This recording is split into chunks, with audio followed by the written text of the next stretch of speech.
Hello, good afternoon, everybody. Welcome back on new quantum classes. This is my channel. Myself, Sanjay Kumar. I am a chemistry expert.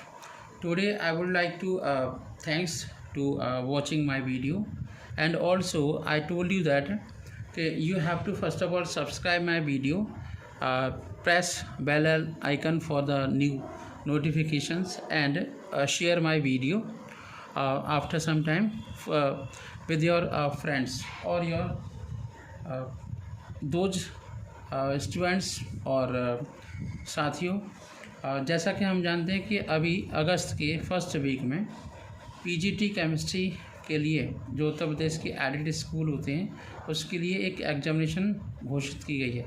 तो मैंने सोचा कि आप लोगों को मैं जगा दूं और मैं सिस्टमेटिक तरीके से कुछ इम्पोर्टेंट चैप्टर जो बहुत ज़्यादा स्कोरिंग हैं और मैं आपको बता दूं कि 60% 65% 12th क्लास से आता है। तो सबसे पहले मैं 70% पोर्शन को कवर कर रहा हूं।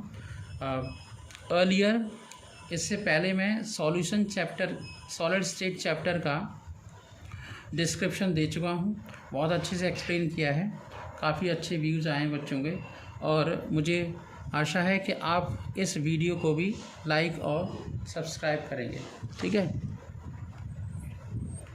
तो जैसा कि हम जानते हैं कि हमें सिस्टमेटिक तरीके से स्टडी करनी है, तो मैंने सोचा है कि मैं सबसे पहले जो सीबीएसई बोर्ड की 12th क्लास के जो अभी नया लेटेस्ट सिलेबस आया है उसके अकॉर्डिंग लेके चलता हूँ, जिससे जहाँ पर भी आप टीचिंग कर रहे होंगे, है ना, मोस्ट ऑफ जो एस्पायरेंट होते हैं वो टीचर्स होते हैं और काफ़ी एक्सपीरियंस्ड होते हैं, उन्हें क्या है क्विक रिवीजन कराना है। तो मैंने इसलिए क्या सोचा है, सबसे पहले तो मैं आपको थियोरेटिकली समझा रहा हूँ, ठीक है। उसके बाद फिर मैंने ये सोचा है कि मैं आपके लिए टेस्ट सीरीज दूंगा जिसे हम मॉक या मल्टीपल चॉइस क्वेश्चंस कहते हैं, ठीक है। आज ही मैं multiple choice question of solid state बनाऊंगा और अभी मैं आपके लिए लेके आ रहा हूँ सॉल्यूशन की प्रॉपर सिस्टमेटिक स्टडी, ठीक है। तो लेट्स स्टार्ट। और ये वीडियो मैं केवल बना रहा हूँ exam special PGT chemistry 2001। This video also helpful for the Kendriya Vidyalaya Samiti examination as well as for NBS Navodaya Vidyalaya Samiti. Okay, तो अब हम स्टार्ट करते हैं। जैसा कि हम जानते हैं कि हमें इस चैप्टर में सॉल्यूशन स्टार्ट करना है। मैंने पहले नोट्स इसलिए बनाए हुए हैं, उसका सबसे बड़ा रीज़न ये है कि अगर मैं नोट्स बना के रखूँगा तो कम टाइम में मैं ज़्यादा मैटर को एक्सप्लेन कर पाऊँगा और मैं चाहता हूँ कि जो भी मैं स्टडी आपकी कराऊँ उसमें कोई भी पॉइंट बिल्कुल भी छूटे नहीं, क्योंकि इस पीजीटी केमिस्ट्री के लिए केवल सिलेक्टिव क्वेश्चंस पूछे जाते हैं जो बहुत बेसिक्स होते हैं और ज़्यादा डीपली नहीं पूछा जाता, और न्यूमेरिकल तो टू द पॉइंट आते हैं, मतलब वो बातें पूछी जाती हैं जिन पर हम नॉर्मली बहुत कम ध्यान देते हैं। तो मैंने आपको आपके लिए वीडियो बनाया है वो आपका ध्यान आकर्षित करने के लिए बनाया है, ठीक है। तो मैं स्टार्ट करता हूँ सबसे पहले सॉल्यूशन को।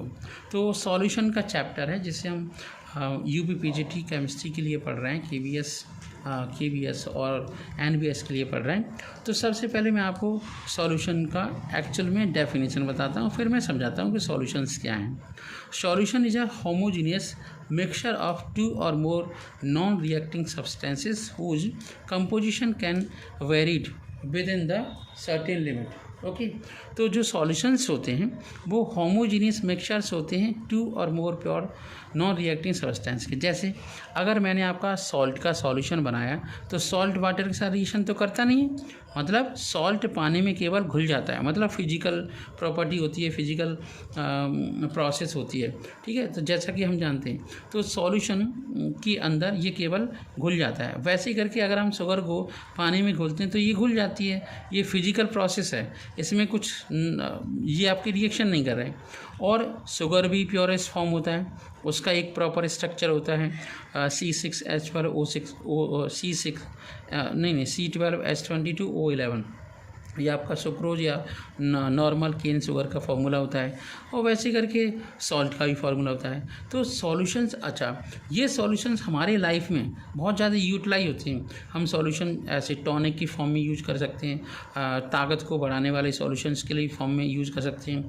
जब हम मिल्क लेते हैं तो उसके अंदर कुछ पाउडर डाल देते हैं, दूध होता है, मिल्क होता है। तो हमारे दैनिक जीवन में सॉल्यूशंस का बहुत यूटिलाइजेशन है। और जो इंडस्ट्री है, केमिस्ट्री की जो नॉलेज है, इस चैप्टर की जो नॉलेज है, उसके लिए भी बहुत ज़्यादा यूटिलाइज है। तो सॉल्यूशन फर्स्ट पॉइंट था। अगर हम सॉल्यूशन को बना रहे हैं तो हम देख रहे हैं कि इस सॉल्यूशन के अंदर बहुत सारे सब्सटेंसेस हैं, जैसे आपका NaCl सोडियम है, क्लोराइड है, और वाटर। इस सब्सटेंस को हम कंपोनेंट्स बोलेंगे। क्या बोलेंगे? कंपोनेंट्स।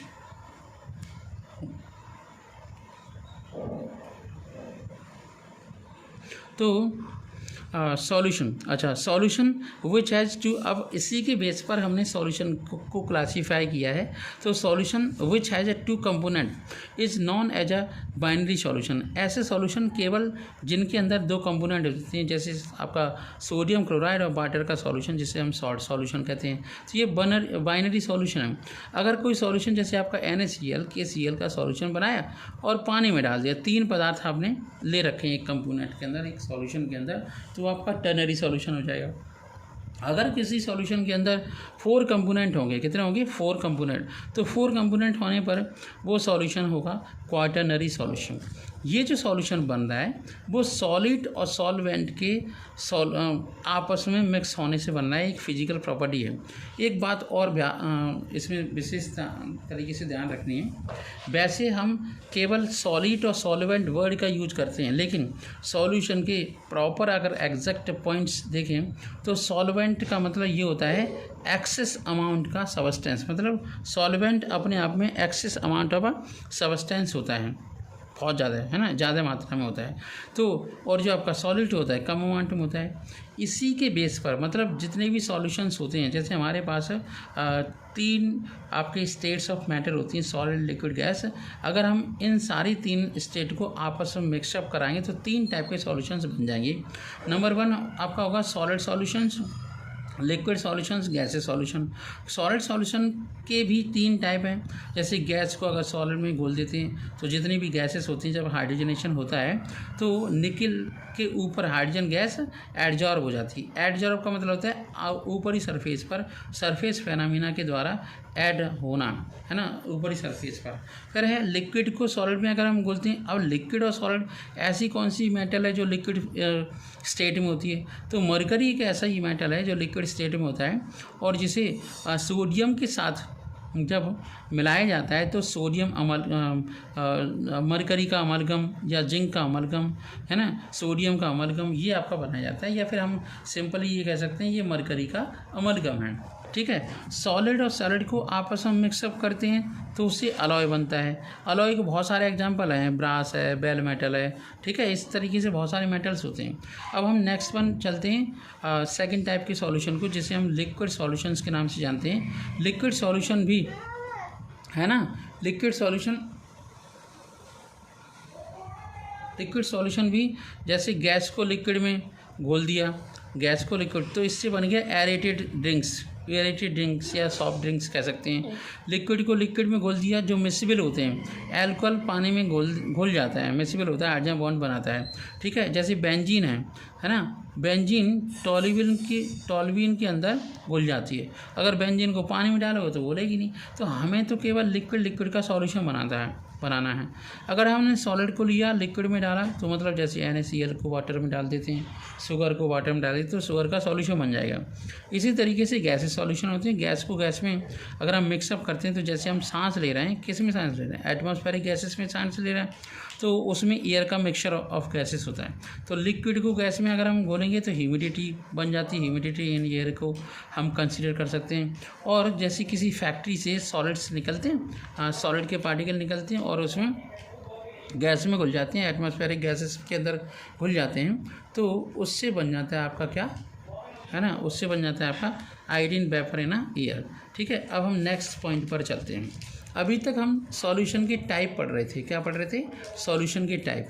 अब हम ये देखते हैं कि अगर हमने सॉल्यूशन के टाइप पढ़े, उसी के साथ साथ हम कंसंट्रेशन को भी तो चेक करेंगे कि जो सॉल्यूशन हमने बनाया है उस सॉल्यूशन की स्ट्रेंथ क्या है। तो सॉल्यूशन की स्ट्रेंथ तो इस बात के ऊपर डिपेंड करेगी कि amount of solid in gram present in 1 litre of solution. किसी भी सॉल्यूशन के अंदर, मतलब 1 लीटर ऑफ सॉल्यूशन के अंदर कितनी अमाउंट में कोई सॉलिड घुला हुआ है, ये उस सॉल्यूशन की क्या हो जाएगी? स्ट्रेंथ। बिना स्ट्रेंथ के हम आगे नहीं बढ़ सकते। तो आप जानते हो कि जब भी हम लेबोरेटरी के अंदर जाते हैं, जब कोई भी लेक्चरर बन जाएगा तो उसके बाद या फिर पीजीटी केमिस्ट्री हो जाएगा तो उसके बाद उसे लैब संभालनी होगी। तो लैब में वो सॉल्यूशंस कैसे बनाएगा? वो सॉल्यूशंस बनाएगा स्ट्रेंथ के आधार पर। तो जो आपकी स्ट्रेंथ होती है किसी पदार्थ की, वो mass of solid in gram upon volume of solution in litre होगा। ठीक है। अब इसके बाद है मास परसेंटेज, मतलब किसी भी अब ये जो आपका मास परसेंटेज है, तो किसी भी सॉलिड को लिक्विड में घोलोगे तो मास बाई वॉल्यूम हो जाएगा। क्या हो जाएगा? यहाँ पर मैं आपको बता देता हूँ, मास बाई वॉल्यूम हो जाएगा, मास बाई वॉल्यूम। ठीक है, ये हाँ, तो क्या हो जाएगा? मास बाई वॉल्यूम हो जाएगा, मास बाई वॉल्यूम। ठीक है। अगर किसी सॉलिड को सॉलिड में मिक्सर बना दो, अलाव बना दो, तो मास बाई मास हो जाएगा। किसी पर्टिकुलर वॉल्यूम को, जैसे आपका एल्कोहल को वाटर में घोल दोगे तो वॉल्यूम बाई वॉल्यूम कंसंट्रेशन हो जाएगा। तो इस तरीके से ये परसेंटेज या कंसंट्रेशन हो जाएंगे। तो यहाँ पर हमें केवल ध्यान ये रखने वाली बात है, जिस पदार्थ का मास परसेंटेज हम पता कर रहे हैं, जैसे हमने सॉलिड का पता किया तो सॉलिड की मास को चेक कर लो into 100 upon mass of solution. देख लो, सॉल्वेंट का मास परसेंटेज पता करना चाहते तो सॉल्वेंट का mass into 100 upon mass of solution हो जाएगा। ऐसे करके वॉल्यूम परसेंटेज निकाल सकते हो। इसके बाद है मोल फ्रैक्शन।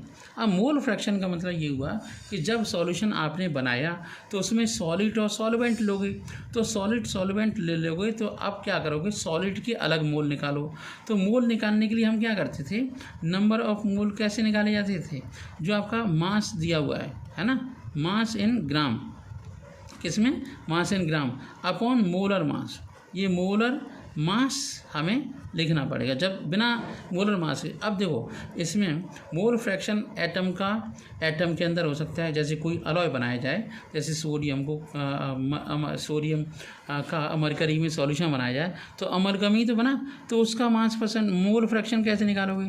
तो एलिमेंट का मोल निकालो, कितना है, कितने ग्राम एलिमेंट ले रहे हो, है ना। फिर आपका सॉल्वेंट का निकालो, पूरे सॉल्यूशन का निकालो। इस तरीके से मोल फ्रैक्शन निकाल सकते हैं। तो मोल फ्रैक्शन अपने आप में एक प्रकार का ratio of the mass of one component to the total mass, मतलब ऑफ ऑल कंपोनेंट। जैसे सॉल्यूशन के अंदर कितने सॉलिड और सॉल्वेंट है। मोल फ्रैक्शन को हम काई से रिप्रेजेंट करते हैं। अगर ए कंपोनेंट बी के अंदर खुला हुआ है तो दो कंपोनेंट हो गए, कंपोनेंट ए कंपोनेंट बी। तो कंपोनेंट ए के मोलर फ्रैक्शन को हम कहेंगे काई ए और दूसरा आपका काई बी। ऐसे सिंपल भाषा में आप काई बोलते हैं केमिस्ट्री की भाषा में। अगर आपको नहीं समझ में आ रहा है तो एक्स बोल सकते हैं, कोई दिक्कत नहीं है, लेकिन एक्चुअल में जिसका नाम आपका काई है। देखो, अल्फा को अल्फा ही बोलोगे, बीटा को बीटा ही बोलोगे, ए को ए बोलोगे। इस तरीके से एक्स ए को काई ए बोला है। तो ये आपका सॉलिड, मान लो अगर ए कंपोनेंट सॉलिड है तो ये बी सॉल्वेंट है, तो ऐसे कर सकते हैं। सॉलिड का मोल अपॉन सॉल्यूशन के मोल, सॉल्वेंट के मोल अपॉन सॉल्यूशन के मोल। ठीक है। तो ये आपकी स्टडी थी, बहुत इंपॉर्टेंट थी। इसके साथ साथ मैं आपको आगे ले चलता हूँ, और भी कंसंट्रेशन के तरीके हैं। ठीक है। तो अब हम और दूसरा तरीका देखते हैं, जिसे हम पीपीएम कहते हैं। मतलब जैसे मान लीजिए किसी ने कहा कि जो पानी हम पी रहे हैं वो खारी है, या फिर स्ट्रॉन्ग मतलब हैवी वाटर है, या बेकार का वाटर है, या हम कह सकते हैं कि इसमें हार्डनेस है। तो हार्डनेस का मतलब क्या हुआ? किसी भी पानी के अंदर जब बहुत सारे सॉल्ट डिजॉल्व हो जाते हैं तो पानी कैसा हो जाता है? हार्ड। तो उस हार्डनेस ऑफ वाटर को पीपीएम में ही तो करेंगे, कि मतलब किसी भी सॉल्ट 1 लीटर ऑफ वाटर के अंदर कितने पीपीएम में आपका कोई मेटल घुला हुआ है या कार्बोनेट घुला हुआ है। अंडरस्टैंड? तो इस बात को हम दिमाग में बिल्कुल भी बढ़िया तरीके से रखेंगे। तो जो आपका पार्ट पर मिलियन है, इसे हम स्मॉलर लेटर में पीपीएम लिखते हैं। पीपीएम का मतलब होगा किसी भी एक कंपोनेंट है वो किसी सॉल्वेंट में घुला हुआ है, जिससे आपका सॉल्यूशन बन रहा है। तो एक कंपोनेंट का मास क्या है? इंटू एक कंपोनेंट का मास का क्या है, इंटू 10⁻⁶ है ना, और अपॉन हो जाएगा मास ऑफ सॉल्यूशन।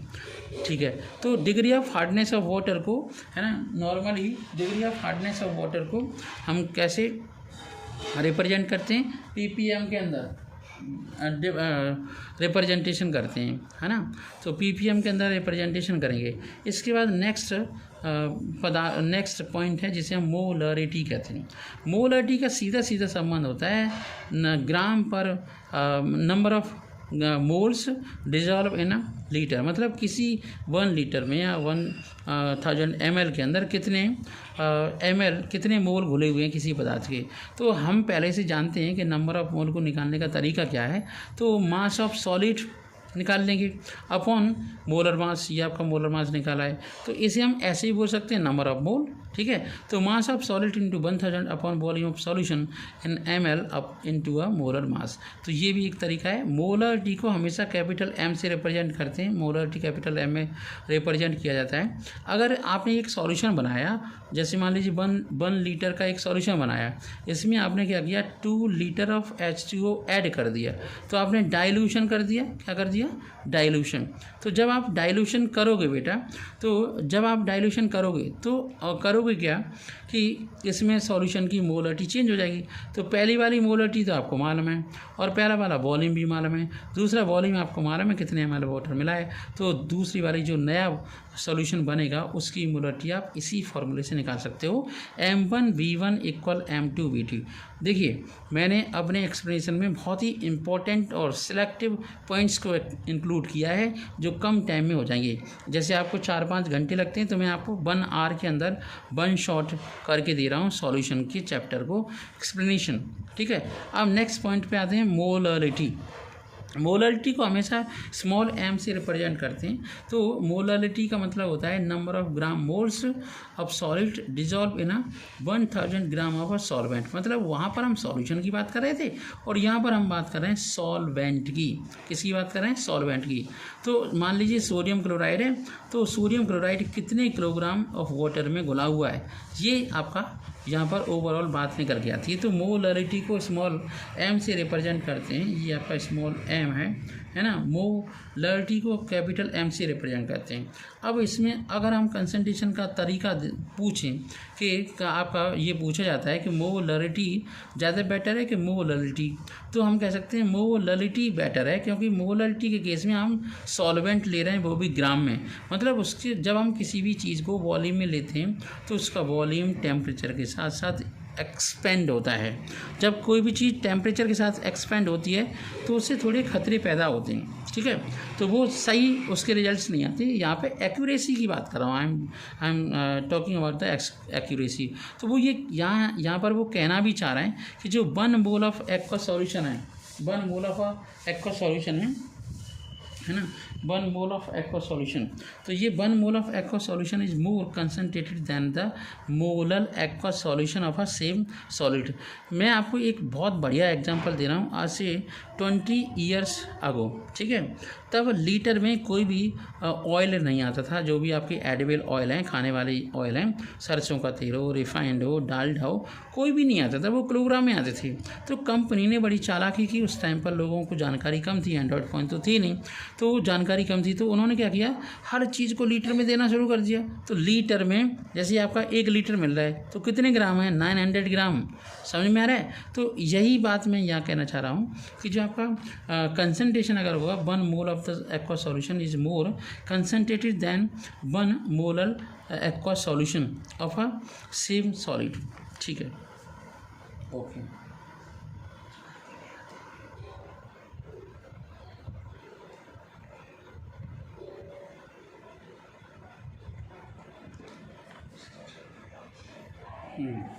चलिए आगे बढ़ते हैं।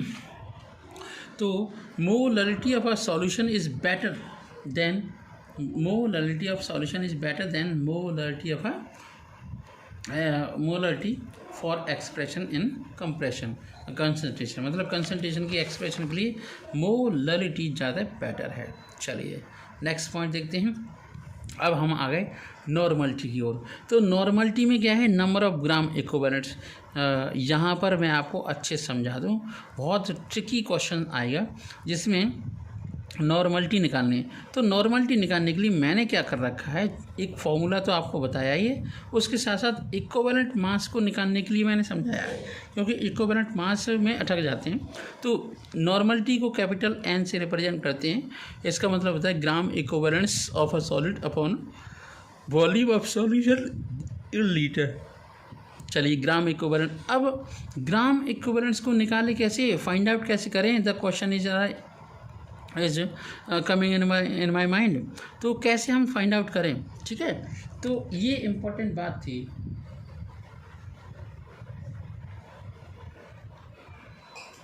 चलिए अब हमने क्या किया, हमें सबसे पहले इक्विवेलेंट मास ऑफ एलिमेंट निकालना पड़ेगा। क्या निकालना पड़ेगा, इक्विवेलेंट मास ऑफ एलिमेंट। तो वो होता है एटॉमिक मास, किसी भी एटम का mass upon valency of element, ठीक है। अगर हम इक्विवेलेंट मास ऑफ आयन निकालते हैं, इक्विवेलेंट मास ऑफ आयन निकालते हैं, इक्विवेलेंट मास ऑफ आयन निकालते हैं, तो फॉर्मूला मास निकालना पड़ेगा अपॉन चार्ज ऑन आयन, कितना चार्ज है भाई। इक्विवेलेंट मास ऑफ एसिड निकालते हैं, तो हम जानते हैं एसिड का मेन कंपोनेंट क्या है, एसिडिक हाइड्रोजन, जिसे हम H+ आयन कहते हैं, अपॉन बेसिसिटी। हमेशा याद रखना, जो एसिड की स्ट्रेंथ है वो बेसिसिटी की फॉर्म में हम फाइंड आउट करते हैं, ठीक है। और बेसिसिटी है वो एसिडिटी की फॉर्म में फाइंड आउट करते हैं।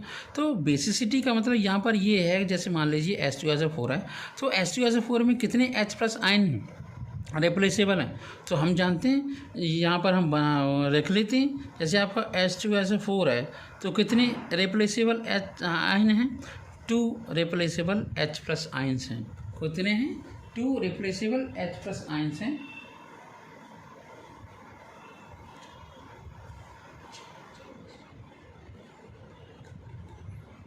ठीक है। तो अब बात करते हैं equivalent mass of the base. Equivalent mass of base निकालने के लिए molar mass of a base, जिसे हम OH- आयन, ठीक है, बेस है ना, एसिडिटी ऑफ नंबर ऑफ मतलब H+ आयन, मतलब एसिडिटी पता करनी है। तो इससे हम डिवाइड कर दें, तो ये हमने इक्विवेलेंट मास को निकालने का तरीका बता दिया है। और मास इक्विवेलेंट्स ये बताया कि वो कितना पदार्थ किसी पदार्थ के अंदर घोला जा रहा है। अब अगर आपके पास नॉर्मलिटी मालूम है, मान लीजिए सोडियम हाइड्रोक्साइड की नॉर्मलिटी मालूम है, पानी में घोलने के बाद उसमें आपने 2 लीटर पानी डाल दिया, तो ये मालूम है, ये मालूम है, ये मालूम है, तो ये तो आसानी से मालूम कर लेंगे। मतलब दूसरे जो सॉल्यूशन नया बना है उसकी नॉर्मलिटी आप आसानी से पता कर लेंगे। तो स्ट्रेंथ ऑफ सॉल्यूशन, अब देखिए प्रैक्टिकल, अब ऐसा तो है नहीं पीजीटी का एग्ज़ाम तो एक बार ही होगा, उसमें प्रैक्टिकल भी पूछा जाए, तो ये प्रैक्टिकल बेस्ड क्वेश्चन है। तो अगर हम किसी भी पदार्थ का की स्ट्रेंथ निकालना चाहते हैं ग्राम पर लीटर में, तो उसकी या तो मोलरिटी निकालो या नॉर्मलिटी निकालो और उसे मल्टीप्लाई कर दो molar mass of the solid. बहुत सारे बच्चों को तो यही नहीं मालूम। तो जो हमारे बंधु हैं, जो नए बंधु हैं, जो अभी पहली बार अपीयर हो रहे हैं, तो उनके लिए तो ये रामबाण साबित होने वाली है, संजीवनी बूटी की तरह ये काम करेगा। जो मैंने आपके लिए नोट्स बनाए हैं, ये बहुत बेनिफिशियल होंगे, काफ़ी लॉन्ग टाइम तक आपके लिए काम में आएंगे। और ऐसा नहीं इसी एग्ज़ाम के लिए, और ऐसे मान के चलो कि आप जो तैयारी कर रहे हो वो सीट आपकी है, आपको मिलने वाली। You will be definitely successful. I hope that you will be definitely successful. चलिए नेक्स्ट पॉइंट पर आते हैं। अब हम बात करते हैं सॉल्युबिलिटी की, ठीक है। सॉल्युबिलिटी को समझ देखिए, मैं आपको बता दूं, इस जो आपका सेशन अभी चल रहा है इसमें मैं केवल थ्योरी एक्सप्लेन कर रहा हूँ। नेक्स्ट सेशन में जो आपका अभी मैंने सॉलिड स्टेट का वीडियो बनाया था, उसी के साथ साथ अब मैं उसका वीडियो बनाने जा रहा हूँ, अभी बनाऊँगा एक वीडियो के बाद। उसके लिए जो आपके मॉक क्वेश्चन होते हैं, इसका वीडियो नेक्स्ट टाइम बनेगा जब तो मैं आपको एक दिन का टाइम दे रहा हूँ। जब आप एक दिन को एक चैप्टर, अब देखिए अभी मैं क्या कर रहा हूँ, 1-2 दिन तक आपके एक 2-2 चैप्टर। देखिए कल मैंने आपका एक वीडियो बनाया था, आज मैं दूसरा वीडियो बना रहा हूँ, 2 वीडियो बनाऊँगा, कल आपके 3 वीडियो, ऐसे करके मल्टीपल होते चले जाएंगे। एग्ज़ाम आने तक आपको 4-4 5-5, आई होप दैट कि मैं ज़्यादा से ज़्यादा सिलेबस कंप्लीट करने की कोशिश करूँगा। ठीक है, अभी डेट बिल्कुल फिक्स नहीं है, और जब तक एडमिट कार्ड आते हैं तो तब तक आपको आइडिया हो जाएगा कि कौन से दिन तक एडमिट कार्ड आ रहा है। ठीक है, तो एडमिट कार्ड का भरोसा रखिए और आप सक्सेसफुल होंगे, इस बात का पूरी 100% गारंटी है। बस हमारे साथ बने रहिए और वीडियो को लाइक्स करते रहिए, सब्सक्राइब भी करते रहिए, वीडियो को अपने दोस्तों के साथ शेयर करते रहिए, और जिनके पास बहुत कम टाइम है, सॉल्यूशंस को चीज़ों को इकट्ठी नहीं कर पा रहे हैं, मैं उनके लिए मेहनत करके ये वीडियो बना रहा हूँ। ठीक है, तो हम बात करते हैं सॉल्युबिलिटी की। सॉल्युबिलिटी को हम इस तरीके से समझ सकते हैं कि जब हम किसी भी पदार्थ के अंदर ज़्यादा से ज़्यादा है ना सॉलिड घोल सकते हैं, तो वो उस पदार्थ सॉल्यूशन की सॉल्युबिलिटी हो जाएगी। ज़्यादातर या तो हम 100 ग्राम मान लें, या कोई पर्टिकुलर पोर्शन मान लें जिसके अंदर हम सॉलिड को घोल रहे हैं, तो स्टैंडर्ड तो आपका 100 ग्राम ही है। मतलब 100 ग्राम ऑफ सॉल्यूशन के अंदर, है ना, 100 ग्राम ऑफ सॉल्यूशन के अंदर कितना अमाउंट ऑफ सॉलिड घुला हुआ है। ठीक है, तो ये आपकी उसकी सॉल्यूशन हो गई, सॉल्युबिलिटी होगी। ये जो आपके सॉल्यूशंस आप बनाते हो वो 2 टाइप के सॉल्यूशंस होते हैं। एक तो सॉल्यूशंस होते हैं पानी के अंदर बनते हैं, जिन्हें हम एक्वा सॉल्यूशन कहते हैं, स्पेशल नाम है। जो वाटर में बनते हैं, जैसे एल्कोहल को वाटर में घोल दिया तो एक्वा सॉल्यूशन है। ऐसे भी पदार्थ होते हैं जो नॉन एक्वा सॉल्यूशन होते हैं, जैसे आयोडीन को आपने कार्बन टेट्राक्लोराइड में घोल दिया। कार्बन टेट्राक्लोराइड एक ऑर्गेनिक सॉल्वेंट है। अच्छा, जैसे अब आप सॉल्यूशन बनाते चले जा रहे हो, तो नेक्स्ट पॉइंट ये भी देखेंगे, जैसे आपने सॉल्यूशन बनाया तो उस सॉल्यूशन में एक ऐसी कंडीशन आई कि सॉलिड घोलना मुश्किल हो जाएगा। तो वो जब solution whenever a condition when no solid dissolve in solution that is known as saturated solution. अगर किसी भी सॉल्यूशन के अंदर सॉलिड थोड़ा सा घुल जाए तो आपका अनसैचुरेटेड सॉल्यूशन हो जाएगा। सॉल्यूशन नहीं घुले, है ना, तो उसे बोलेंगे सैचुरेटेड सॉल्यूशन। और एक क्या हो, जहाँ पर 2 केस में बताऊँ, जब आप सॉल्यूशन बनाते हो, ठीक है, तो आप एनर्जी देते हो, अगर एनर्जी आपने दी तो वो डेल्टा एच की वैल्यू पॉजिटिव होगी, मतलब एंडोथर्मिक रिएक्शन होगी। इसके केस में अगर आपने टेम्परेचर बढ़ाया तो सॉल्युबिलिटी भी बढ़ेगी, ध्यान रखना है। ठीक है, और अगर कोई एक्सोथर्मिक रिएक्शन से सॉल्यूशन बनना है तो अगर आपने टेम्परेचर बढ़ाया तो सॉल्युबिलिटी डिक्रीज हो जाएगी। बस ये मूल मंत्र है, इस चीज़ को अच्छे से समझो। और ये सब बातें इस बात के ऊपर डिपेंड करता है कि सॉल्वेंट और सॉल्वेंट में इंटरेक्शन कैसा है, सॉलिड और सॉलिड में इंटरेक्शन कैसा है, सॉल्वेंट और सॉलिड के बीच में इंटरेक्शन कैसा है। More is interaction, less is, है ना, सॉल्युबिलिटी। जितना ज़्यादा इंटरेक्शन होगा सॉलिड सॉल्वेंट का तो उतनी ज़्यादा सॉल्युबिलिटी होगी। तो सॉल्युबिलिटी की ये कहानी है। तो मतलब ये हुआ, जैसे अमोनिया पानी के अंदर आसानी से घुल जाती है क्योंकि वो हाइड्रोजन बॉन्ड बना लेती है, इसलिए घुल जाती है। तो इंटरेक्शन होना चाहिए। ठीक है, तो ये आपकी सॉल्यूशन हो गए, aqua solution, non aqua solution, unsaturated solution, saturated solution, super saturated solution, और ये आपके इंटरेक्शंस हो गए। अब जब हम सॉल्यूशन बना रहे हैं तो हमें ये भी तो पता लगेगा कि कौन कौन से फैक्टर इफेक्ट कर रहे हैं सॉल्यूशन के बनाने में। तो factors influencing solubility of the solid, वो क्या क्या हो सकते हैं, इस बात के ऊपर डिपेंड कर कि नेचर ऑफ सॉलिड और सॉल्वेंट क्या है। मतलब मैं आपको बताऊं कि हमेशा आयनिक जो आपका सॉलिड होगा वो पोलर सॉलिड होगा, वो पोलर सॉल्वेंट में ही घुलेगा। लाइक डिजॉल्व लाइक, इसका फंडा ये हुआ कि लाइक डिजॉल्व लाइक। तो जो आपका नॉन पोलर सॉलिड होगा वो आपका नॉन पोलर, जैसे नॉन पोलर सॉलिड का मतलब क्या हुआ, आयोडीन था वो किस में घुला, CCl4 में, कार्बन टेट्राक्लोराइड में तो घुला गया। तो नॉन पोलर में घुलेगा और पोलर को पोलर में घोलना पड़ेगा। ठीक है, नेक्स्ट है कंसंट्रेशन ऑफ सॉल्यूशन। मतलब ये हुआ कि जब आप सॉलिड को सॉल्वेंट में ज़्यादा डालते चले जाएंगे तो कंसंट्रेशन बढ़ता चला जाएगा, तो सॉल्युबिलिटी कम होती चली जाएगी। सॉल्युबिलिटी तो कम होगी, कंसंट्रेशन बढ़ेगा। तो टेम्परेचर बढ़ाने पर, अब देखो टेम्परेचर के मैंने 2 केस बता दिए। टेम्परेचर बढ़ाने पर ऐसे ही पदार्थों की सॉल्युबिलिटी इंक्रीज होती है जो एंडोथर्मिक होती है। मतलब जैसे KCl को आप पानी में घोलोगे, KNO3 को पानी में घोलोगे, NaNO3 को पानी में घोलोगे तो इसकी जो आपकी सॉल्युबिलिटी है इंक्रीज हो जाएगी टेम्परेचर बढ़ाने पर, सॉल्वेंट और बनेगा सॉल्यूशन। तो यहाँ पर डेल्टा H निगेटिव है, मतलब एंथैल्पी ऑफ सॉल्यूशन यहाँ पर कैसी है, पॉजिटिव। तो पॉजिटिव तब होगी जब एंडोथर्मिक रिएक्शन होगी। चलिए आगे बढ़ते हैं। अब एक्सोथर्मिक के लिए, तो एक्सोथर्मिक का मतलब जैसे Na2CO3 है ना, NO2CO3 है, उस Na2CO3 में को घोलने में, पानी में घोलने में आपकी एनर्जी रिलीज होती है, मतलब एक्सोथर्मिक है। जब आप उसे टेम्परेचर दोगे तो बिल्कुल भी सॉल्युबिलिटी इंक्रीज नहीं होगी। चलिए अब हम आगे बढ़ते हैं। प्रेशर, तो जो आपका प्रेशर होता है, प्रेशर तो आप कितना ही लगा लो, सॉल्युबिलिटी बिल्कुल भी इंक्रीज नहीं होती। पार्टिकल का साइज इंपॉर्टेंट होता है, स्मॉलर द क्रिस्टल होगा तो आसानी से डिजॉल्व होगा, सीधी बात है। स्मॉलर क्रिस्टल होगा तो आसानी से डिजॉल्व होगा, इसका मतलब है छोटा सा है तो वाटर के मॉलिक्यूल घेर लेंगे और उस मॉलिक्यूल की मूवेबिलिटी कम होगी, कंडक्टिविटी कम होगी, याद रखना है। ठीक है, अब हम बात करते हैं, कुछ टेक्निकल टर्म्स हैं 2-3 जो बहुत ज़्यादा यूज होते हैं, जैसे एफ्लोरेसेंस है। एफ्लोरेसेंस का मतलब है किसी पर्टिकुलर टेम्परेचर पर वाटर के मॉलिक्यूल को अपने वाटर क्रिस्टलाइन वाटर सिस्टम से लूज करना। जैसे आपका सोडियम कार्बोनेट डेकाहाइड्रेट है, उसमें से 9 वाटर के मॉलिक्यूल रिलीज हो जाते हैं। मैग्नीशियम सल्फेट हेप्टाहाइड्रेट है तो उससे 6 या फिर सारे मॉलिक्यूल निकल जाते हैं। और आपका ब्लू विट्रॉल है तो उसके अंदर भी 4 या 5 वाटर के मॉलिक्यूल रिलीज हो जाते हैं। इसके बाद हम बात करते हैं डेलिक्वेसेंस। ये भी एक ऐसी प्रॉपर्टी जिसमें मॉइस्चर एब्जॉर्ब हो जाता है और घुल जाते हैं।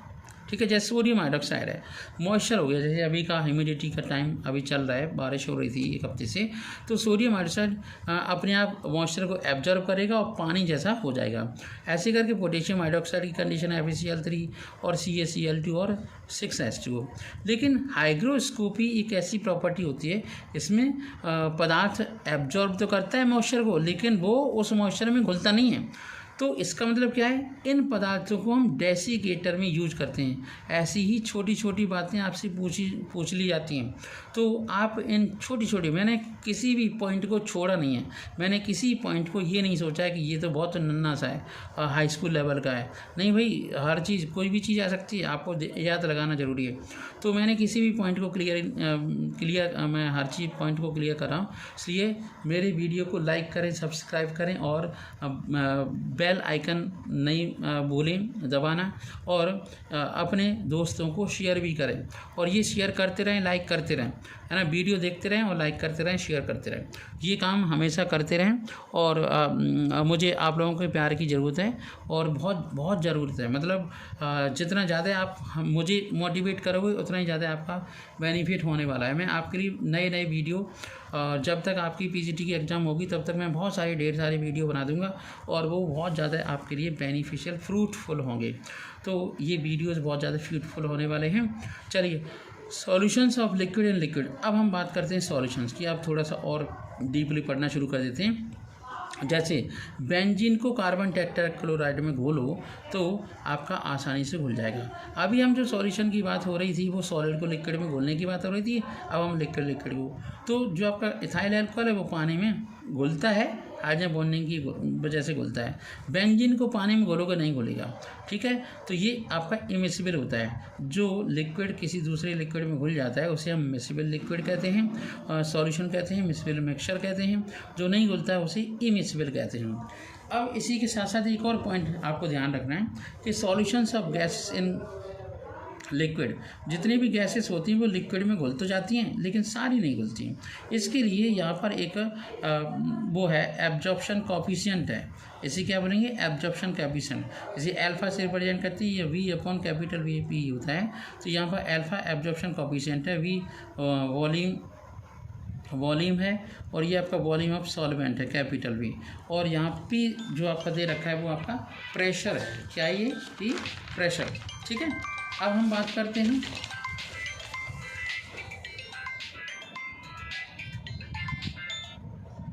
तो जैसा कि हम जानते हैं कि अगर हमने किसी भी गैस को वाटर के अंदर, लिक्विड के अंदर सॉल्युबिलिटी हम चेक करना चाहते हैं तो उसके लिए हमें कुछ फैक्टर्स चेक करने पड़ेंगे।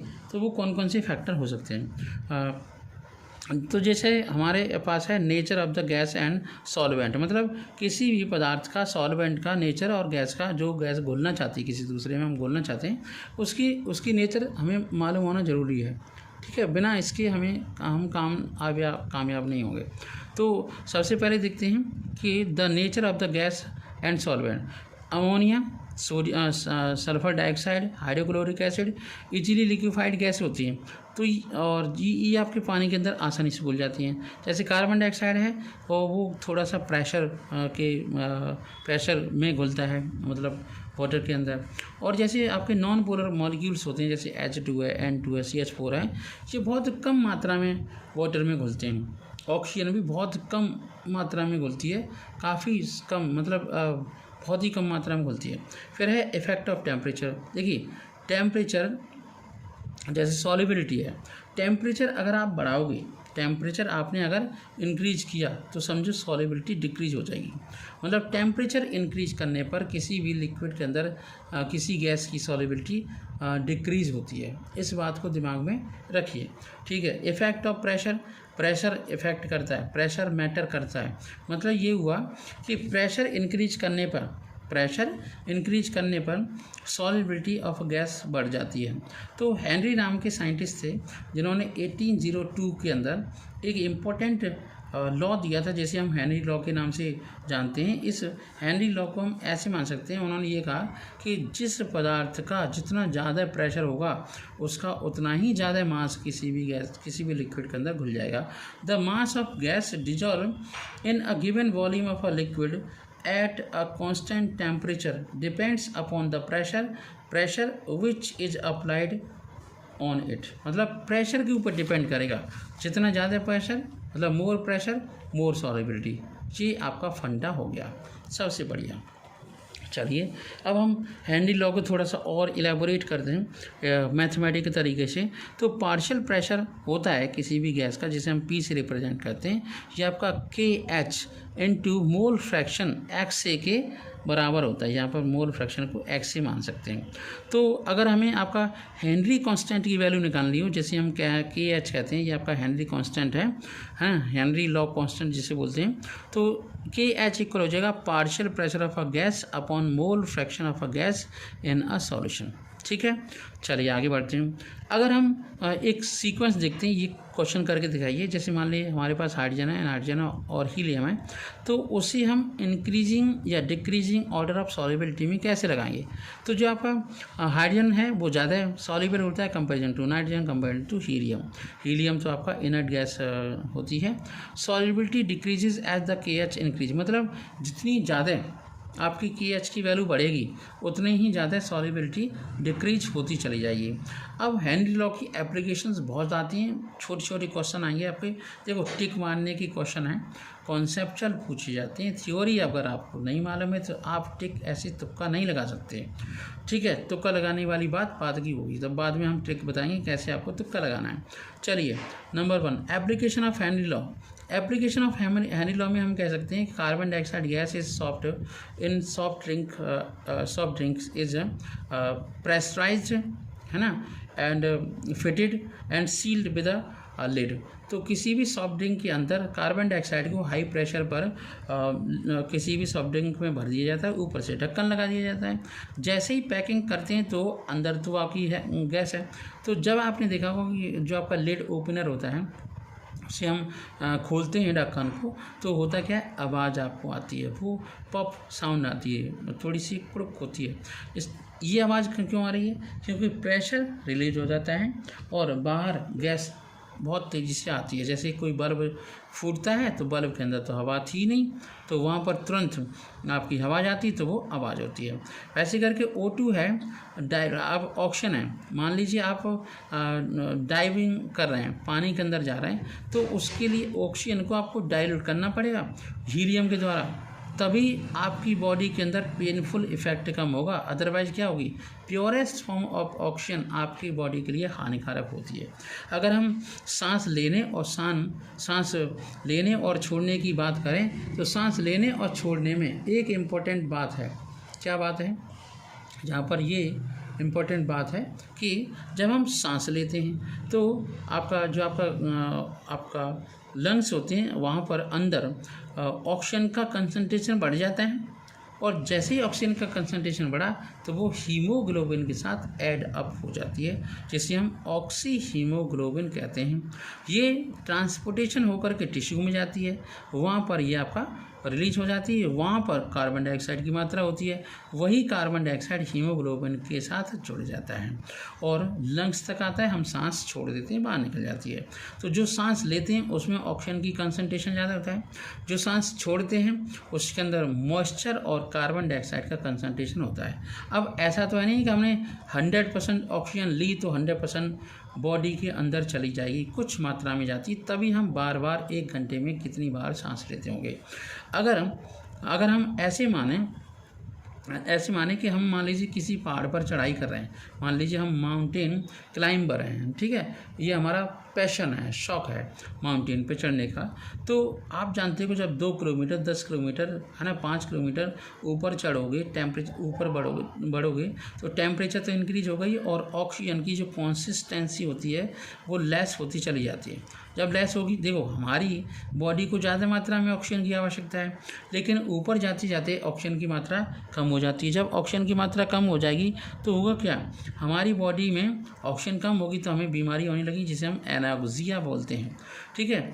और जितनी भी एक्वाटिक स्पीसीज़ होती हैं वो कब ज़्यादा कंफर्टेबल अपने आप को महसूस करती हैं, तब कंफर्टेबल महसूस करती हैं जब टेम्परेचर कम होता है, जैसे आजकल है। और टेम्परेचर अगर मान लीजिए बढ़ जाए, मान लीजिए आपका टेम्परेचर बढ़ गया तो उन्हें अनकंफर्टेबल महसूस होगा। अनकंफर्टेबल इसलिए महसूस होगा कि अब उनकी बस की बात नहीं है, वो सांस लेंगे, सांस के अंदर इतनी ऑक्सीजन नहीं आएगी जितनी ऑक्सीजन आनी चाहिए, ठीक है। तो थोड़ा सा अब हम नेक्स्ट और पेज पर आ जाते हैं, ठीक है। सावधानीपूर्वक धैर्यपूर्वक मेरे साथ बने रहिए, चैप्टर को अभी ख़त्म करता हूँ और जल्दी से जल्दी आपको बहुत सारी नॉलेज हो जाएगी। तो यहाँ तक आपको काफ़ी सारी नॉलेज हो चुकी है, आपकी नॉलेज को और मैं इम्प्रूव करने की कोशिश कर रहा हूँ।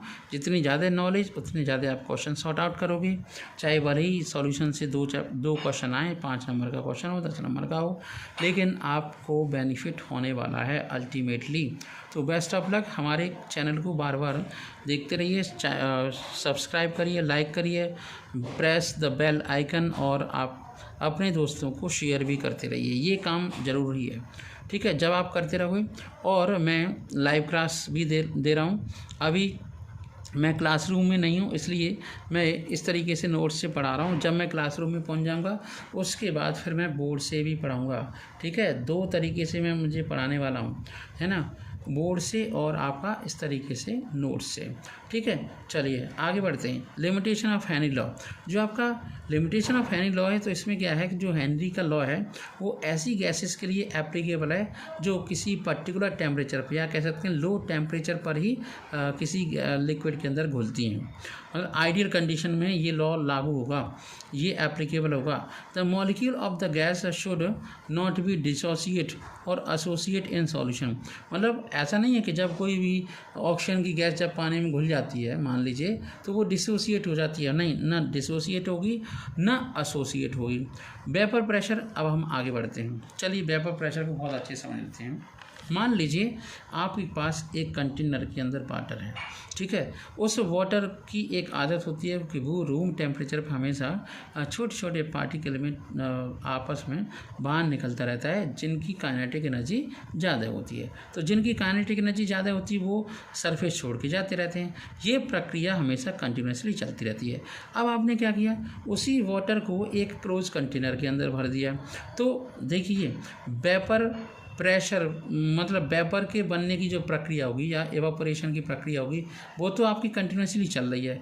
क्योंकि जो आपने कंटेनर ले रखा है जिसमें पानी है या रूम है, तो जैसे जैसे वेपर प्रेशर इंक्रीज होगा, वेपर की मात्रा बढ़ेगी, तो ये जो प्रोसेस होगी वो स्टॉप हो जाएगी, या हम दूसरे शब्दों में कह सकते हैं वो इक्विलिब्रियम में पहुंच जाएगी। तो एक डायनामिक इक्विलिब्रियम क्रिएट हो जाएगी जिसे हम फेस इक्विलिब्रियम कहते हैं। उसी इक्विलिब्रियम पर किसी लिक्विड के उस वेपर द्वारा उस लिक्विड के सरफेस पर जो प्रेशर क्रिएट होता है उसी को ही हम वेपर प्रेशर कहते हैं। ये सिंपल से सिंपल लैंग्वेज है। The vapour pressure exerted by a vapours of the liquid in a equilibrium with liquid at a given temperature, particular temperature पे होना चाहिए, रूम टेम्परेचर पे होना चाहिए ये प्रोसेस। चलिए, तो वेपर प्रेशर को मतलब कौन कौन सी ऐसे फैक्टर हैं जो वेपर प्रेशर को इफेक्ट करते हैं। तो उसमें सबसे इम्पोर्टेंट आपका जो है वेपर प्रेशर है। कौन सा वेपर प्रेशर है? तो ये वेपर प्रेशर में फैक्टर में नेचर ऑफ लिक्विड है। क्या है? Nature of liquid. ठीक है, तो नेचर ऑफ लिक्विड का मतलब है higher the vapour pressure of a liquid, मतलब किसी भी लिक्विड का वेपर प्रेशर कब ज़्यादा होगा? किसी भी लिक्विड का वेपर प्रेशर बेटा तभी होगा ज़्यादा जब उसके अंदर जो मॉलिक्यूल्स हैं, है ना, उनके बीच में कम इंट्रैक्शन है। जितना कम इंट्रैक्शन ज़्यादा वेपर प्रेशर, जितना ज़्यादा इंट्रैक्शन कम वेपर प्रेशर। तो higher the vapour pressure of liquid lesser will be the intermolecular forces. तो अगर lower the vapour pressure higher will be the molecular forces. ठीक है, चलिए आगे बढ़ते हैं। टेम्परेचर ऑफ अ लिक्विड, किसी भी लिक्विड का टेम्परेचर भी बहुत इंपॉर्टेंट रोल प्ले करता है किसी भी वेपर प्रेशर के लिए। तो log P2 upon P1 equal delta enthalpy of vaporisation upon 2.303 capital R bracket के अंदर 1/T1 माइनस 1/T2। जी अलग अलग टेम्परेचर के लिए क्लॉसियस-क्लॉपरॉन इक्वेशन है। कभी कभी तो इस टाइप की इक्वेशन पूछ ली जाती है, इसके न्यूमेरिकल तो आते ही है। चलिए, न्यूमेरिकल तो मैं आपको समझाऊंगा जब मैं मॉक क्वेश्चन करवाऊंगा नेक्स्ट टाइम। इसके बाद जो वीडियो आने वाला है वो आपका पी ब्लॉक एलिमेंट का वीडियो आएगा और आपके सॉलिड स्टेट सॉल्यूशन के मॉक टेस्ट। तो मॉक टेस्ट में एक बार में नहीं करवाऊंगा, धीरे धीरे मैं करवाता रहूँगा जब तक आपके एग्जामिनेशन स्टार्ट होंगे, पीजीटी का एग्ज़ाम जब आप दोगे। चलिए, नेक्स्ट इम्पोर्टेंट पर्सनालिटी को देखते हैं जिसे हम बोलते हैं राउल्ट्स लॉ। राउल्ट वो जानी मानी हस्ती हैं। इन्होंने 1886 में, ये फ्रेंच केमिस्ट हैं, बहुत ही फेमस साइंटिस्ट रहे हैं। इन्होंने पार्शियल वेपर प्रेशर पर काफ़ी ज़्यादा काम किया है। तो उन्होंने कहा कि partial vapour pressure of a volatile component present in a solution is directly proportional to the mole fraction of a that component at a given temperature. इस चीज़ को मैं आपको समझाता हूँ। मान लीजिए आपका H2O है, ठीक है, H2O है, आपने कोई और पदार्थ इसके अंदर डाल दिया, मान लीजिए अल्कोहल वगैरह, तो इसका तो एक वेपर प्रेशर कुछ है ही, हाँ ठीक है। जो आपने सॉल्यूशन डाला है उसका भी एक वेपर प्रेशर है। उसके बाद आपका सॉल्यूशन बनेगा, उस सॉल्यूशन के वेपर प्रेशर को फाइंड आउट करने की वो कह रहे हैं। तो मान लीजिए ये ए कंपोनेंट है, मान लीजिए ये बी कंपोनेंट है, तो इसका अपना एक वेपर प्रेशर होगा, इसका अपना वेपर प्रेशर होगा, ठीक है। तो ये जो वेपर प्रेशर होगा PA उस लिक्विड के मोल फ्रैक्शन और उसके मतलब पार्शियल वेपर प्रेशर के बराबर मल्टीप्लाई होगा। ऐसे करके दूसरे कंपोनेंट का भी ऐसे तरीके से होगा। तो according to Dalton's law of partial pressure, हम दोनों को जब हम ऐड करेंगे तो ओवरऑल जो आपका प्रेशर होगा P इक्वल होगा PA प्लस PB के बराबर, जिसे हम बोल सकते हैं PA not XA plus PB not XA, ठीक है। अब Raoult's law for the solution containing non volatile solution. अब आपने क्या किया, मान लीजिए आपका एक बॉटल लिया, इसी वाटर के अंदर NaCl डाल दिया। क्या डाल दिया? NaCl। तो NaCl तो नॉन वोलेटाइल है। अब एक यहाँ पर बात याद करने वाली बात क्या है, H2O का तो बहुत ज़्यादा वेपर प्रेशर है, समझना। ये आपका क्या है? सॉल्वेंट है। इस सॉल्वेंट के अंदर आपने सॉल्ट डाल दिया NaCl। अब जो सॉल्यूशन बेटा बना है, सॉल्यूशन, उसका क्या होगा? उसका वेपर प्रेशर कैसा होगा? उसका वेपर प्रेशर कैसा होगा? उसका वेपर प्रेशर आपका कम हो जाएगा। क्यों कम हो जाएगा? क्यों कम हो जाएगा? ये बात आप समझिए। कम इसलिए हो जाएगा कि जो आपका नॉन वोलेटाइल सॉल्यूशन है,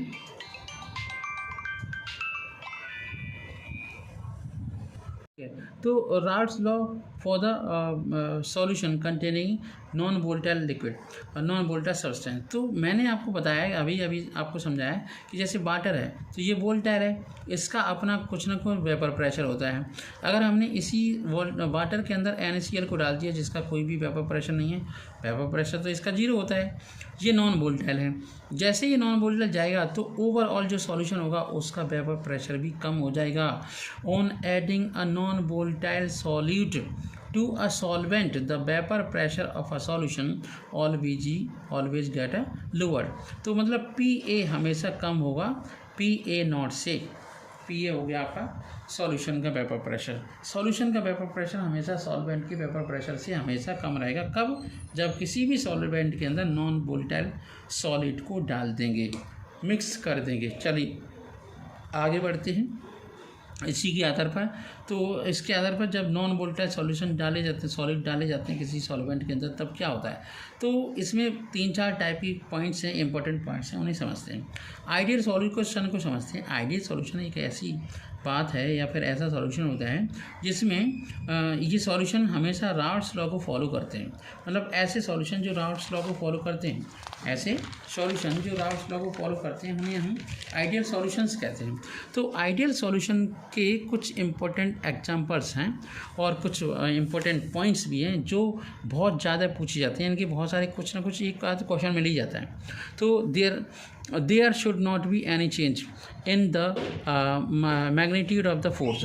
जो आपका फोर्स का मैग्नीट्यूड है, मतलब इसका कोई असर नहीं पड़ता इस सॉल्यूशन पे, है ना। तो volume change on mixing must be zero. जब दो सॉल्वेंट और सॉलिड को मिलाया जाता है तो जो सॉल्यूशन बनता है ना, तो ओवरऑल जो आपका मिक्सिंग ऑफ वॉल्यूम है वो हमेशा जीरो रहता है।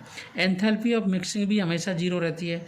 या हम ऐसे कह सकते हैं, ये ऐसे पदार्थ के बीच में सॉल्यूशन बनते हैं जो जहाँ पर देख लीजिए, जैसे आपका बेंजीन है, बेंजीन को टॉल्यूइन में आप डाल दोगे तो आपका आइडियल सॉल्यूशन बन जाएगा।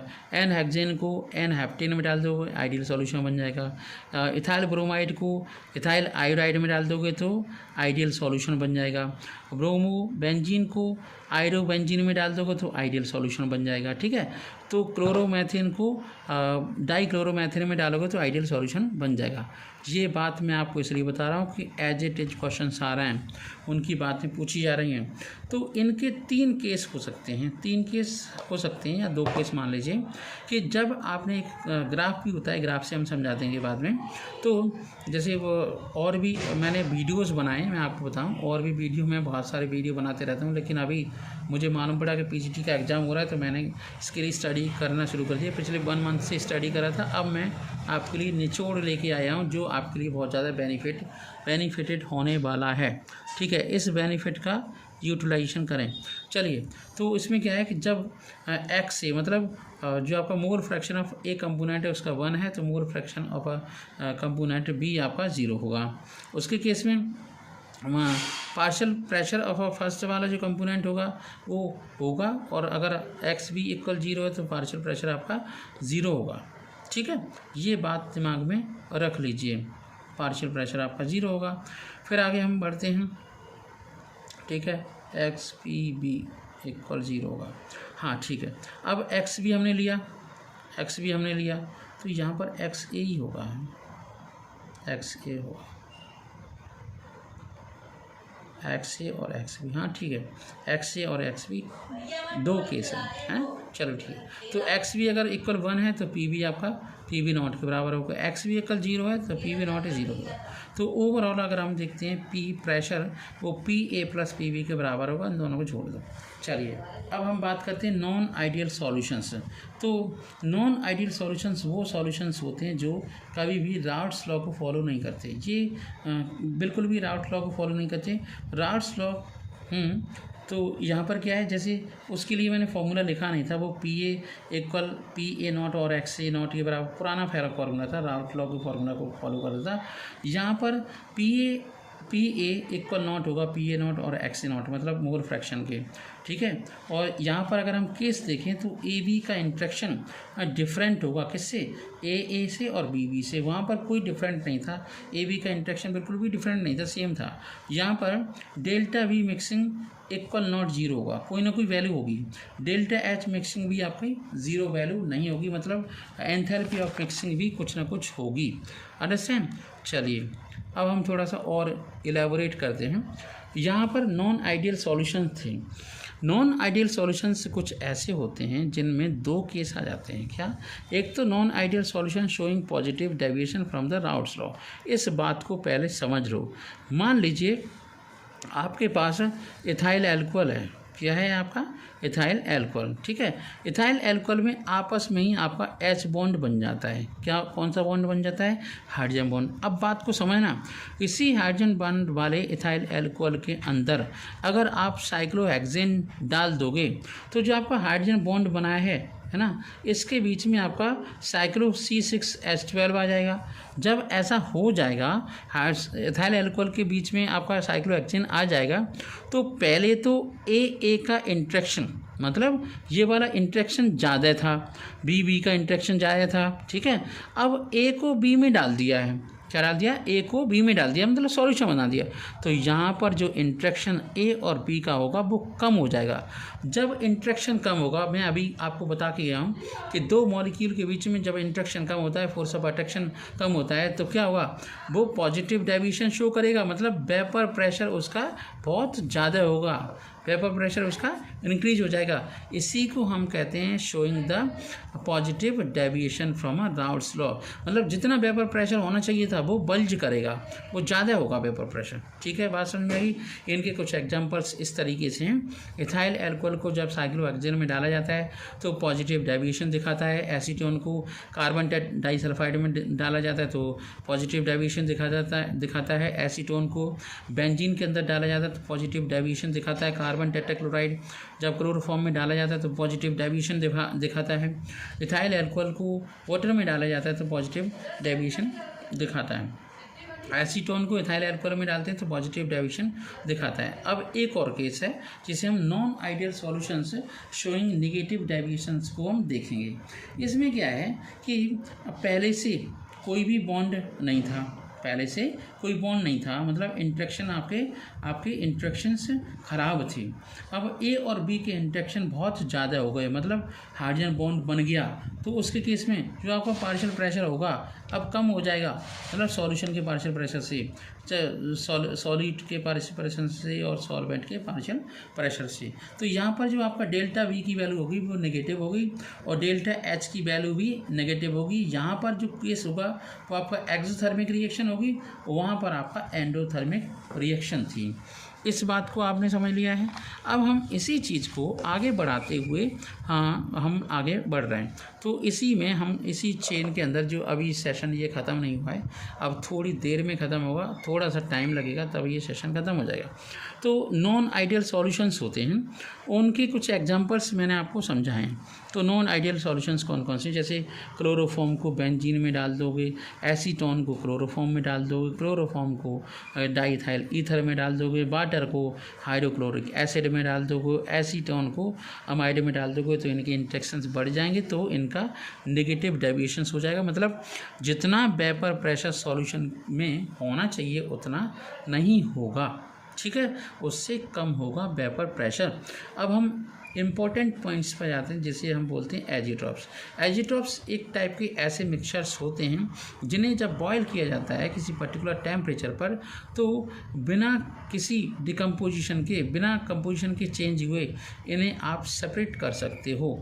ये एजिट्रॉप्स दो टाइप के होते हैं, मिनिमम एजिट्रॉप्स होते हैं और आपके मैक्सिमम एजिट्रॉप्स होते हैं। मिनिमम एजिट्रॉप्स वो पदार्थ होते हैं जो सॉल्यूशन पॉजिटिव डेविएशंस दिखाते हैं, मतलब जिनका वेपर प्रेशर ज़्यादा होता है वो मिनिमम बॉइलिंग एजिट्रॉप्स की श्रेणी में आते हैं, और जिनका नेगेटिव डेविएशन होता है वो मैक्सिमम बॉइलिंग एजिट्रॉप्स की श्रेणी में या ग्रुप में आते हैं। इसके इम्पोर्टेंट जो लास्ट प्रॉपर्टीज़ हैं इस सॉल्यूशन के चैप्टर की वो हैं कॉलिगेटिव प्रॉपर्टीज़। देखिए कॉलिगेटिव प्रॉपर्टीज़ का मतलब ये हुआ कि ऐसी प्रॉपर्टीज़ ऑफ आइडियल सॉल्यूशन, ऐसी प्रॉपर्टीज़ ऑफ आइडियल सॉल्यूशन जो राल्स लॉ को फॉलो करती हैं, है ना, जो राइट लॉ को फॉलो करती हैं और उनकी नंबर ऑफ मॉलिक्यूल डिपेंडेबल होते हैं, उन्हें हम कहते हैं कॉलिगेटिव प्रॉपर्टीज़। ये कॉलिगेटिव प्रॉपर्टीज़ कुछ इस तरीके से होती हैं। किस तरीके से होती हैं? जैसे आपका relative lowering in vapour pressure, elevation and boiling point, depression in freezing point and osmotic pressure. ठीक है, तो कॉलिगेटिव प्रॉपर्टीज़ में सॉलिड पार्टिकल्स और upon the molar concentration of the solid in the, मतलब सॉलिड के पार्टिकल के ऊपर depend करेंगी या मोलर कंसंट्रेशन के ऊपर डिपेंडेबल होंगी। तो उस टाइप की प्रॉपर्टीज़ को हम कहते हैं कॉलिगेटिव प्रॉपर्टी। अब हम बात करते हैं तो relative lowering vapour pressure is a colligative property. इस चीज़ को अच्छे से समझिए। ये बात वैसे ही है जैसे मैंने आपको बताया था कि जैसे मान लीजिए हमारे पास वाटर है, ठीक है, उस वाटर के अंदर में हमने कुछ मात्रा में क्या किया, सोडियम क्लोराइड डाल दिया। जब हमने सोडियम क्लोराइड डाला तो उसका बॉइलिंग पॉइंट, पानी का बॉइलिंग पॉइंट 100 डिग्री सेल्सियस होना चाहिए था। कितना होना चाहिए था? 100। अब सोडियम क्लोराइड डलने की वजह से उसका बॉइलिंग पॉइंट इंक्रीज हो जाएगा। क्या हो जाएगा? इंक्रीज। इसी को उसका रिलेटिव वेपर प्रेशर कैसे, वेपर प्रेशर उसका क्या हो जाएगा? लोअर हो जाएगा। वो मैं बॉइलिंग पॉइंट की बात कर रहा था, तो वो होता ही है। तो जब किसी भी लिक्विड के अंदर जो जिसका बॉइलिंग वेपर प्रेशर बहुत ज़्यादा होता है,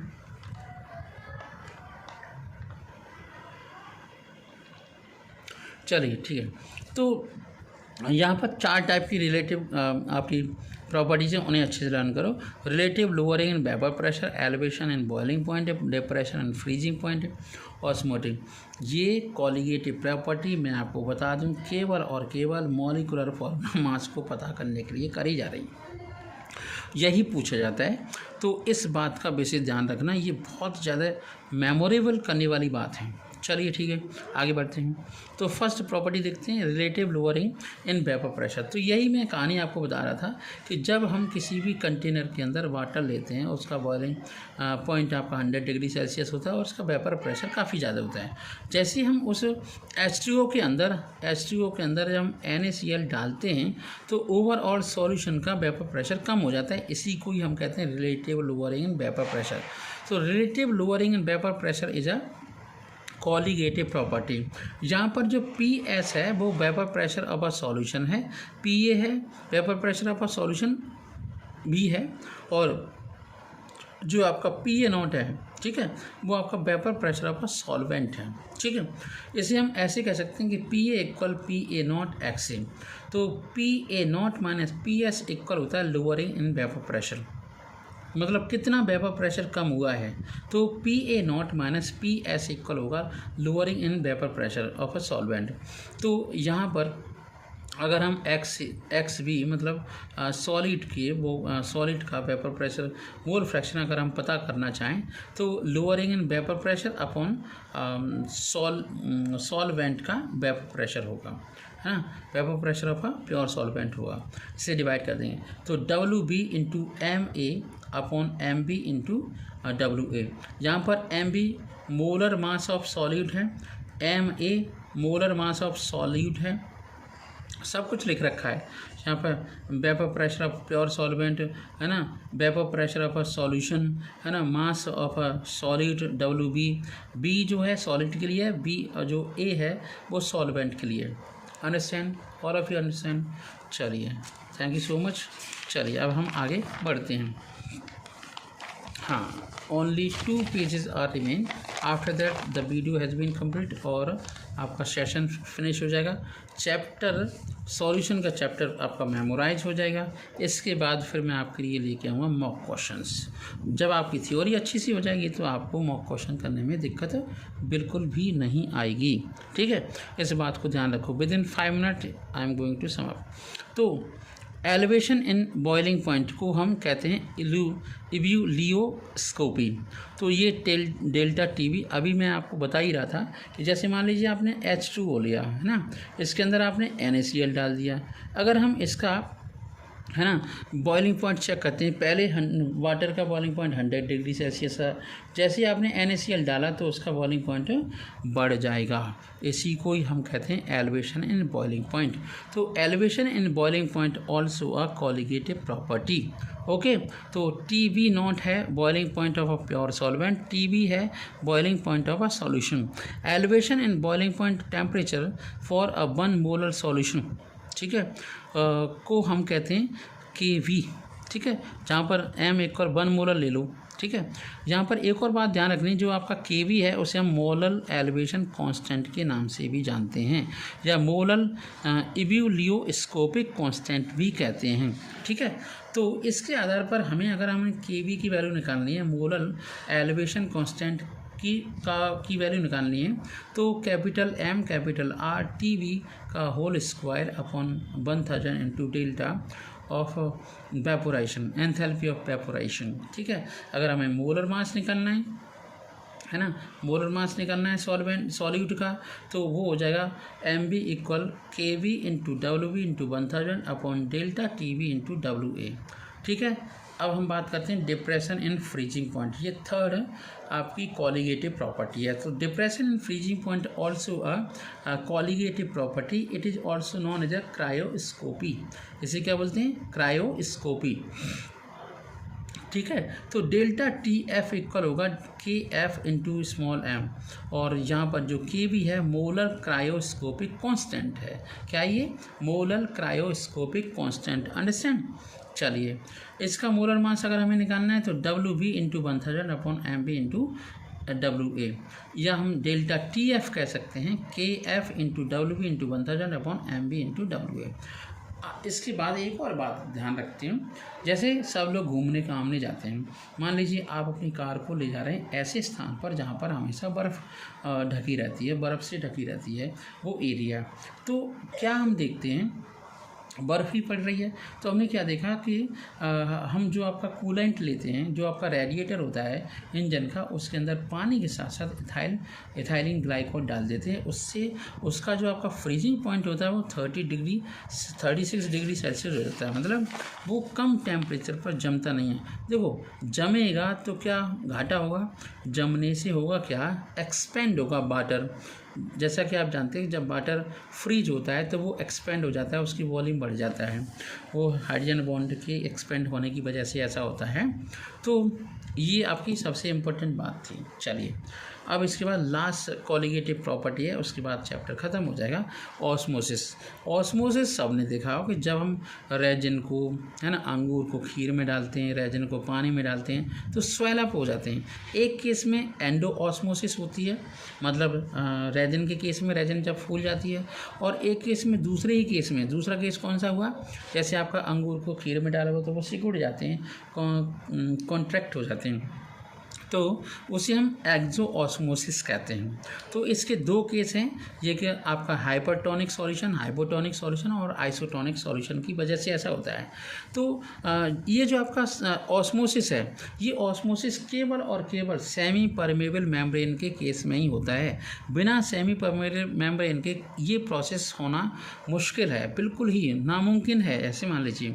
तो ये जो आपकी सेमी परमेबल मेम्ब्रेन्स होती हैं वो दो टाइप की होती हैं, नेचुरल और आपकी आर्टिफिशियल। पहले नेचुरल को देख लेते हैं, जो आपकी जितने भी एनिमल और प्लांट की सेल्स होती हैं वो, है ना, सेल मेम्ब्रेन, जिसे प्लाज्मा मेम्ब्रेन कहते हैं, जिसे सिलेक्टिवली परमेबल मेम्ब्रेन कहते हैं। इसके साथ साथ गॉट के ब्लैडर्स होते हैं, या पार्चमेंट पेपर होता है ना, तो ये सारे के सारे होते हैं। इसी के साथ साथ कुछ और भी आपकी सेमी परमेबल मेम्ब्रेन्स होती हैं, जैसे आपका artificial semi permeable membrane K4 एफिशिएंसिस और कॉपर सल्फेट को आपस में जोड़ने से बनती हैं, ठीक है। चलिए, अब हम बात करते हैं ऑस्मोटिक प्रेशर की। तो ऑस्मोटिक प्रेशर में क्या है, मान लीजिए आप एक कंटेनर लीजिए, बीच में एक पार्चमेंट पेपर लगा दीजिए, एक में सॉल्यूशन भर दीजिए, एक में पानी भर दीजिए। बस अब देखना है पानी सॉल्यूशन के अंदर जाएगा। जब पानी सॉल्यूशन के अंदर जाएगा तो उसके ऊपर एक टग ऑफ प्रेशर लगेगा। उसी प्रेशर को हम ऑस्मोटिक प्रेशर कहते हैं। इस चैप्टर में ऑस्मोटिक प्रेशर को सबसे इम्पोर्टेंट माना गया है और उसे बोलते हैं कॉलिगेटिव प्रॉपर्टी। इसी के आधार पर रिवर्स ऑस्मोसिस जो आरओ की मशीन होती है घर घर में, मतलब गंदे पानी को साफ पानी में कन्वर्ट करने के लिए, लेकिन उसमें मिनरल की कमी हो जाती है, जिसे हम डीसैलिनाइजेशन कहते हैं। जो लोग समुद्र के किनारे पर रहते हैं तो वो क्या करेंगे, डीसैलिनेशन ऑफ वाटर करेंगे, तभी तो वो पानी पिएंगे, नहीं तो मर नहीं जाएंगे। और बॉडी के अंदर अगर सॉल्ट ज़्यादा हो जाता है तो ब्लड प्रेशर हाई हो जाता है, तो बॉडी काम नहीं करती। इसीलिए रिवर्स ऑस्मोसिस की प्रोसेस से बहुत सारी प्रोसेस करवाई जाती हैं, जैसे डीसैलिनाइजेशन।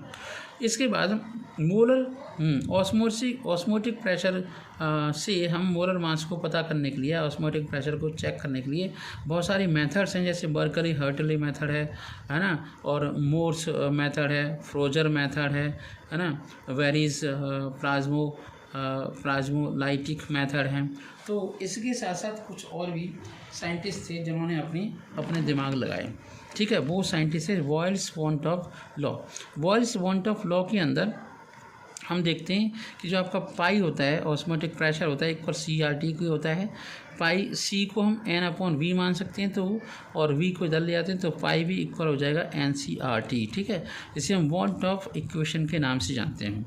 यहाँ पर अगर हमें इसका मास निकालना है तो M भी इक्वल हो जाएगा WB × RT/5V। ठीक है, यहाँ पर मैंने 2-3 टाइप के सॉल्यूशन भी बता दिए, आइसोटोनिक सॉल्यूशन, हाइपोटोनिक सॉल्यूशन और हाइपरटोनिक सॉल्यूशन। हाइपरटोनिक सॉल्यूशन के अंदर एक्सो ऑस्मोसिस होगा और हाइपोटोनिक सॉल्यूशन के अंदर एंडो ऑस्मोसिस होगा। अंडरस्टैंड। अब है want of factor. Want of factor को स्मॉल आई से रिप्रेजेंट करते हैं और इसका मतलब ये होता है कि normal colligative observed colligative property of normal upon normal colligative property से अपॉन कर देते हैं, तो ये दूर से दिखेगा।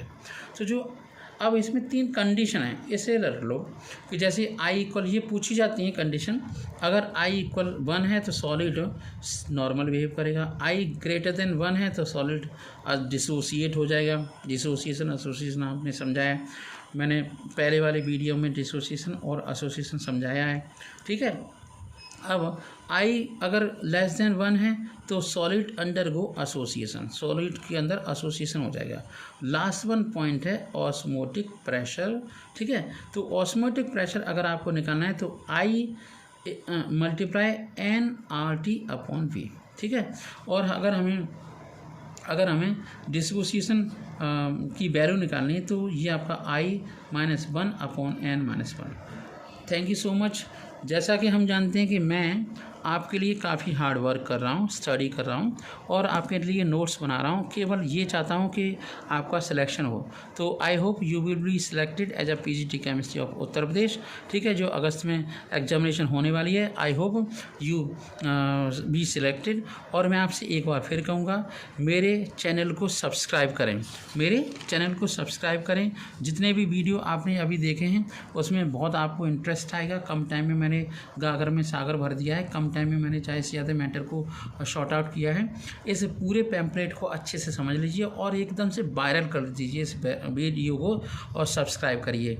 मैं एक और बात बता दूं, ये चैप्टर इस चैप्टर का जो सॉल्यूशन मैंने चैप्टर को समझाया है, ये board examination, CBSE board examination, ICSE board examination के लिए भी बहुत ज़्यादा फ्रूटफुल हो सकता है अगर आप कंसिस्टेंटली बहुत धैर्यपूर्वक, है ना, वीडियो की स्पीड को डबल करके आप देखते हैं। डबल स्पीड में इस केवल इसलिए जोर दे रहा हूँ कि कम टाइम में आप वीडियो को सुनें और ध्यान दें और जल्दी से मेमोराइज करें। याद तो करते ही है, मेमोरी आपकी अच्छी है, आप अच्छे स्टूडेंट हैं, आप एक अच्छे कैंडिडेट हैं, you will B get your seat, तो आप PGT होंगे। क्या करना है आपको, हमारे वीडियो को लाइक करें, सब्सक्राइब करें और इस बेल आइकन को भी दबाएं और अपने इस वीडियो को अपने दोस्तों में शेयर करें। Thank you so much, have a nice day. हाँ, एक वन मोर थिंग, मैं जो वीडियो बना रहा हूँ, इस वीडियो के अंदर जो आपका मॉक टेस्ट बनाऊंगा उसका लिंक डिस्क्रिप्शन बॉक्स में दूंगा। जब आप उस लिंक को क्लिक करोगे तो मॉक टेस्ट आपके सामने होगा, you will be benefited. Thank you so much.